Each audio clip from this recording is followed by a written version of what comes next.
믿음의 계단, 믿음에 관한 26가지 가르침. 제6과 행동하는 믿음 2부. 6과의 핵심 진리. 행동하는 믿음의 공식은 하나님이 주시는 어떤 선물을 받을 때와 똑같이 성령 세례를 받는 데에도 적용할 수 있습니다. 우리는 어떻게 믿음대로 행동하는가에 대해서 믿음은 하나님의 말씀을 실행에 옮기는 것이라는 것을 앞서 배웠습니다. 많은 병고침의 역사는 사람들이 그들의 믿음을 행동에 옮겨서 하나님의 약속을 믿고 발을 내디딜 때 하나님께로부터 병고침을 받음으로 일어났습니다. 성령 세례 받을 때에도 똑같은 방법이 적용됩니다. 이 강한 하나님의 능력을 부여받기 위해 우리는 마찬가지로 믿음의 발걸음을 내딛어야만 하며 하나님 아버지의 약속하신 것에 대한 권리를 주장해야 합니다. 성령의 선물, 이미 주신 것. 사도행전 19장 1절부터 6절까지의 말씀입니다. 아볼로가 고린도에 있을 때 바울이 윗지방으로 다녀 에베소에 와서 어떤 제자들을 만나 이르되 너희가 믿을 때 성령을 받았느냐 이르되 아니라 우리는 성령이 계심도 듣지 못하였노라. 바울이 이르되 그러면 너희가 무슨 세례를 받았느냐? 대답하되 요한의 세례니라. 바울이 이르되 요한이 회개의 세례를 베풀며 백성에게 말하되 내 뒤에 오시는 이를 믿으라 하였으니 이는 곧 예수라 하거늘 그들이 듣고 주 예수의 이름으로 세례를 받으니 바울이 그들에게 안수하매 성령이 그들에게 임하심으로 방언도 하고 예언도 하니. 우리가 사도행전을 연구해 보면 오순절날 이후 사도들은 언제나 성령을 받았느냐라고 신자들에게 질문하는 것을 보게 됩니다. 그들은 하나님께서 당신에게 성령을 주셨나요? 라고 묻지 않았습니다. 하나님께서는 당신에게 성령을 주시지 않을 것입니다. 이미 주셨기 때문입니다. 이제 받는 것은 온전히 당신에게 달려 있습니다. 당신 자신이 해야 하는 것입니다. 어떤 이는 성령 세례 받는 것이 당신이 말하는 것처럼 그렇게 쉬운 것이면 좋겠어요 라고 말합니다. 선물을 받는 것이 어려울까요? 만일 어떤 사람이 내가 들고 있는 책을 달라 하면 나는 그에게 책을 넘겨줄 것입니다. 그런데 그가 오 제발 혜긴 형제님 그걸 제게 주세요 라고 울며 애걸한다고 상상해 보십시오. 모든 사람들은 그가 미쳤다고 생각할 것입니다. 왜 그가 그냥 손을 내밀어 책을 가져가지 않을까 의아해 할 것입니다. 영적인 것도 물질적인 것만큼이나 사실적입니다. 하나님께서 우리에게 성령의 선물을 주십니다. 우리는 그것을 받기 위해 울며 애걸할 필요가 없습니다. 하나님께서 말씀하십니다. 여기 성령의 선물이 있다. 네가 거듭났으면 지금 너는 받을 수 있어. 기다릴 필요 없이 너는 지금 성령을 받을 준비가 이미 다 된 거란다. 로마서 10장 17절은 말씀합니다. 믿음은 들음에서 나며 들음은 그리스도의 말씀으로 말미암았느니라.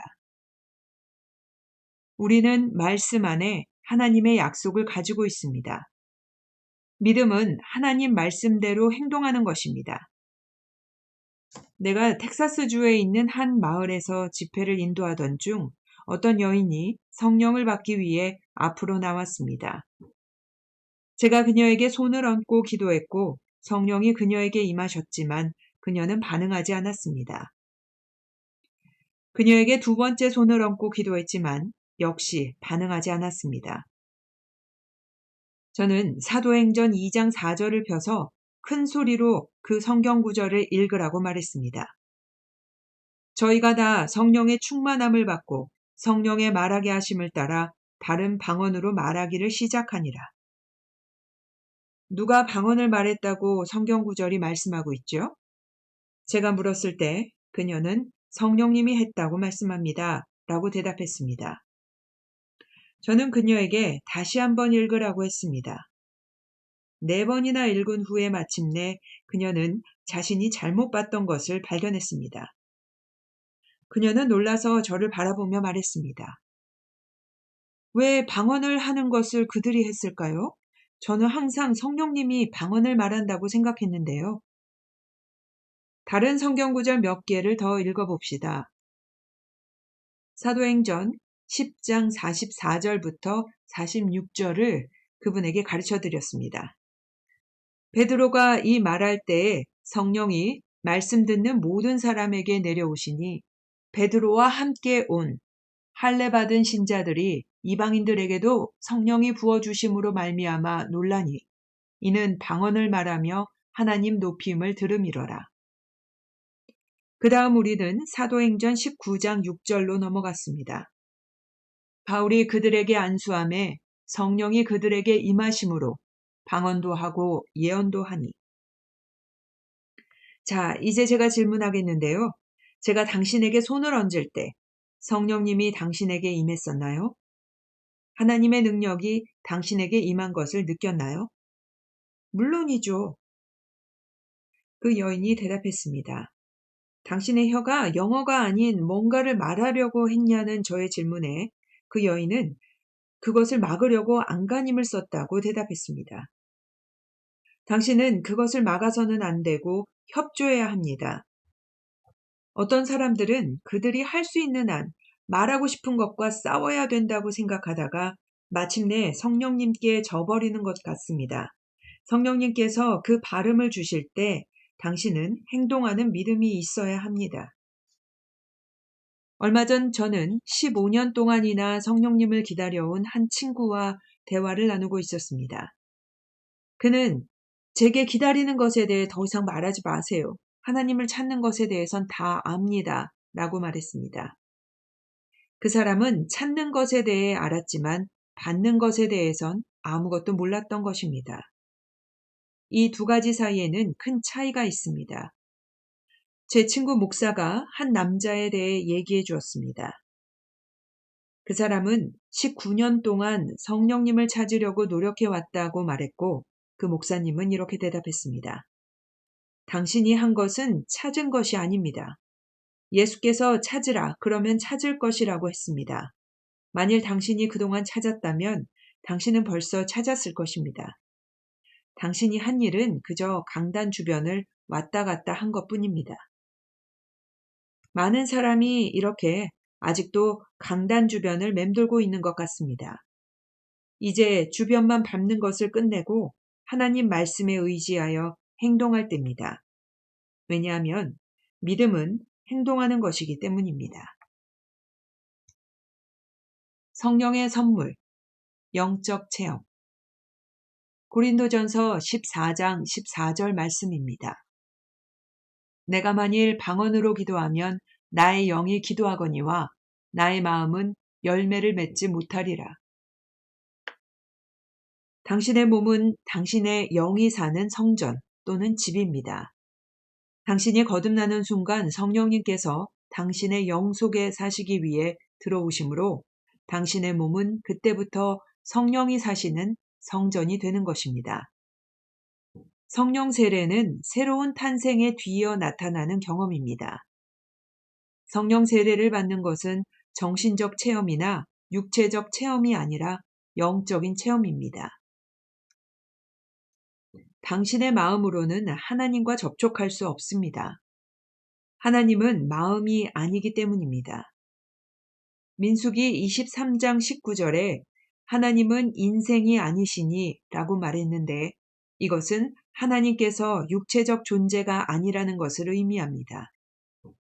하나님은 영이십니다. 하나님은 단지 영이 아니라 한 영임을 주목하십시오. 많은 사람에게 영이라 하면 어떤 영향이나 분위기를 생각합니다. 그러나 하나님은 단지 영이 아닙니다. 예수께서 하나님은 영이시니 라고 말씀하셨습니다. 그분은 신성한 인격체십니다. 우리는 하나님과 우리의 마음으로 접촉할 수도 없고 우리의 육체로 접촉할 수도 없습니다. 하나님은 영이시므로 우리의 영을 통해서 접촉합니다. 이것이 성령 세례를 받으려고 노력하는 많은 사람들에게 어려운 점입니다. 그들은 성령을 혼적으로 혹은 육체적으로 받으려고 노력합니다. 그들은 육체적 체험을 원하지만 그것은 영적인 체험입니다. 성령 세례에서 단 하나의 육체적 부분은 방언을 말하는 부분입니다. 하나님께서 당신에게 당신의 영으로부터 나오는 발음을 주시면 당신이 단어들을 말해야 합니다. 바울은 만일 내가 방언으로 기도하면 나의 영이 기도하거니와 나의 마음은 열매를 맺지 못하리라고 말했습니다. 확대 번역 성경에서는 나의 영이 내 안에 계신 성령으로 인하여 기도하거니와 라고 썼습니다. 다시 말하면 당신에게 다른 방언으로 말할 수 있는 능력을 주시는 분은 바로 당신 안에 계신 성령님입니다. 예수께서 내가 아버지께 구하겠으니 그가 또 다른 보혜사를 너희에게 주사 영원토록 너희와 함께 있게 하리니 라고 말씀하셨습니다. 성령님은 당신 안에 살고 거주하시기 위해 들어오셨고 당신은 성령님께 응답하는 것을 배워야만 합니다. 성령님께서 발음을 주실 것입니다. 많은 사람들이 그들의 자연적 감각, 즉 그들이 보는 것, 듣는 것 또는 느끼는 것에 의지하기 때문에 이 부분에서 실패합니다. 그들은 방언을 말할 때까지 그들이 성령님을 가지고 있다는 것을 믿지 않을 것입니다. 그러나 당신은 먼저 믿고 성령님을 받고 그리고 나서 성령을 받은 결과로 방언을 말하게 됩니다. 사도행전 2장 4절 말씀입니다. 그들이 다 성령의 충만함을 받고 성령이 말하게 하심을 따라 다른 언어들로 말하기를 시작하니라. 이 성경 구절에서 그들이 성령의 충만함을 받았고 충만함을 받은 후에 다른 방언으로 말하기 시작했다는 것에 주목하십시오. 바로 이것이 많은 사람들이 넘어지는 부분입니다. 그들은 방언을 먼저 말하고 그 후에 성령을 받은 것을 믿기 원합니다. 그러나 당신이 먼저 믿어야 합니다. 성령을 선물로 받기 위해서는 하나님께 다른 어느 것을 받을 때와 똑같이 당신의 믿음이 일할 수 있도록 믿음의 발걸음을 내딛어야만 합니다. 이렇게 함으로써 당신은 행동하는 믿음을 갖게 됩니다. 육과의 핵심 진리. 행동하는 믿음의 공식은 하나님이 주시는 어떤 선물을 받을 때와 똑같이 성령 세례를 받는 데에도 적용할 수 있습니다. 기억해야 할 구절. 성령이 그들에게 임하심으로 방언도 하고 예언도 하니. 사도행전 19장 6절 말씀입니다.